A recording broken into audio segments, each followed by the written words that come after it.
I found this scene from 28 Years Later, The Bone Temple, to be a particularly impressive example of visual storytelling.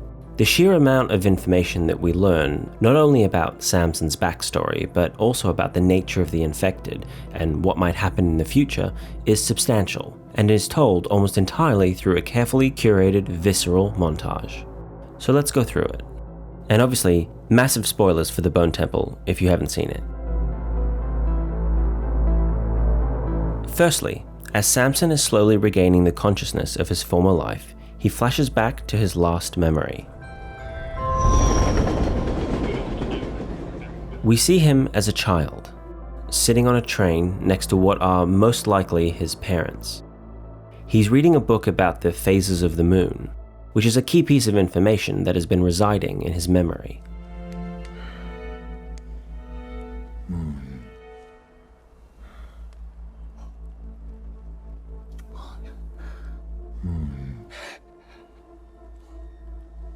Then there's this visual clue hidden in the background.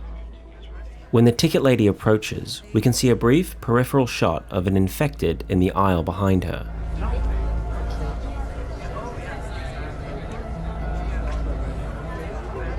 Ticket, please. This is how we know that Samson not only remembers being on a train, but that the train is the place where Samson was infected as a child. That explains why he's naked and not clothed like some of the newer infected are. It also adds a lot of information to the lore of this world.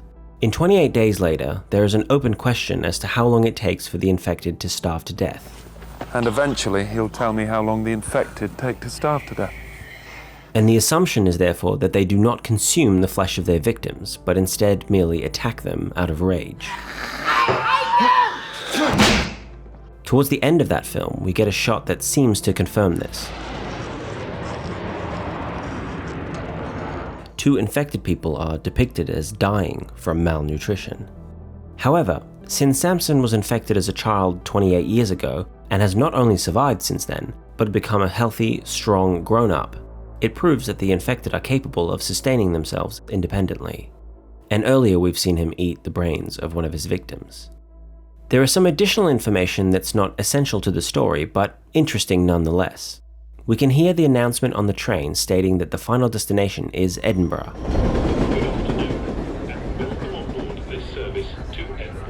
And the next stop on the line is Bedford,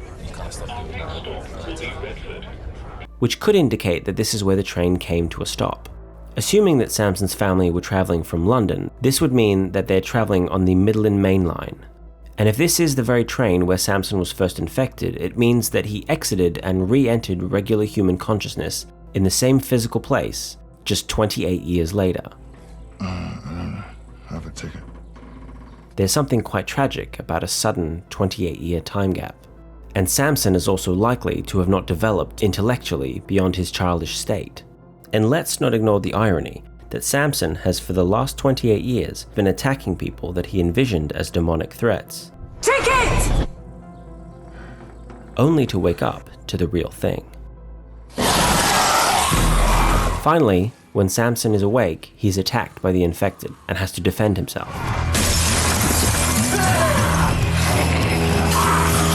We then have a shot of an infected spitting blood in Samson's face, which does not appear to have any effect on him. This is important because we know from the first film that one of the ways the virus infects you is through blood contact with the eyes and mouth. Did any of the blood get in your mouth? And the infected deliberately spit blood at you for this very reason.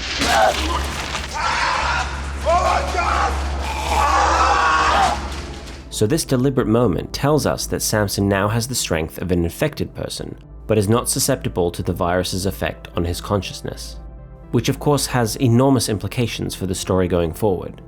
But we'll have to wait and see what happens from this point on, assuming that there's a third film in the franchise.